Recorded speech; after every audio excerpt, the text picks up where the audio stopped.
What's up, y'all? It's the Mad Hatter back, logging back in, reporting live from La Ciudad del Mal. I want to talk about the power of optics in politics, in the game of politics, in the bullshit of politics. So, there's the news going around the web that the Justice Department will end the use of private prisons, as the Washington Post is reporting. Let me read you a little bit of some stuff from this article. It says Deputy Attorney General Sally Yates announced in a memo that instructs officials to decide to either decline to renew the contracts for private prison operators when they expire or, quote, substantially reduce the contract scope. She says, quote, they simply do not provide the same level of correctional service programs and resources. They do not save substantially on costs. And as noted in a recent report by the department's Office of Inspector General, they do not maintain the same level of safety and security. But she said first, it's not a good use of resources and our costs. Now remember also that uh, these prisons only represent 13 private prisons, which is only 22,000 inmates, who are only a specific niche of inmates. However, this does not apply to the Immigration and Customs Enforcement and U.S. Marshal Services detainees. So think about that. Like, this does not apply for the majority of the federal government's arrests. So it's like the federal government can still operate as a corporation. They can still operate, in a manner that makes them money, because that's what this is all about. This only affects those under the purview, as the Washington Post says, those under the purview of the Federal Bureau of Prisons, which is only 13 privately run prisons. Now, that Inspector General report that Sally Yates was referring to, let me tell you what that says. So that says, give me 1 second.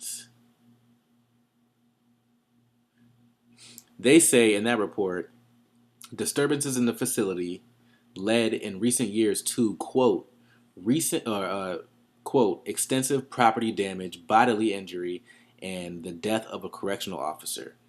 So what this is optics, right? Because again, what's the first thing they said about in this report about these private prisons is that it led to extensive property damage, like you are damaging our investment.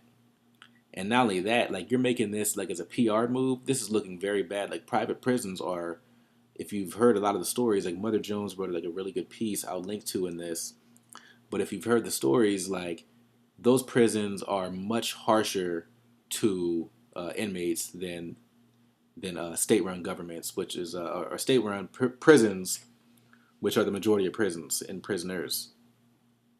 It's harsh. It's much more obvious that it's more revenue motivated. So all in all, I mean, this goes down to the fact that optically, as I was saying earlier, the Department of Justice knows that this looks bad, so they're trying to save face for whatever reason. They're trying to save face, but at the end of the day, these people are about the money. They don't care about the people. They keep talking about the money, and they know that based on that Mother Jones report, and I believe somebody else I'm leaving out, but they also had a decent report on private prisons, and people are really waking up to private prisons. Even Kanye talked about private prisons. However you feel about Kanye, so this stuff is getting out there, and I think they're trying to save face. Oh, the other place, by the way, was The Nation, but they're trying to save face, and they realize more than anything, like they're like, look, we can save face, and we can save money. Why not do this? This is a PR stunt, so ain't shit gonna change. You know, the music is still gonna promote violence and destruction to our youth, getting our youth involved in the private system, in the prison system as quickly and as early as possible. That's the whole motivation of the game. So this, I guess, is kind of a step in the right direction, but our whole prison industry comes from like a mindset that Americans and people in our country need to be punished before they're rehabilitated. So as long as we think about the whole rehabilitation and what prison really is, as long as we still think that it externally we have to punish people externally, as long as we keep thinking that way, this whole shit is not going to change. So I'm going to leave that there. Let me know what you guys think, and I'll definitely catch you guys next time.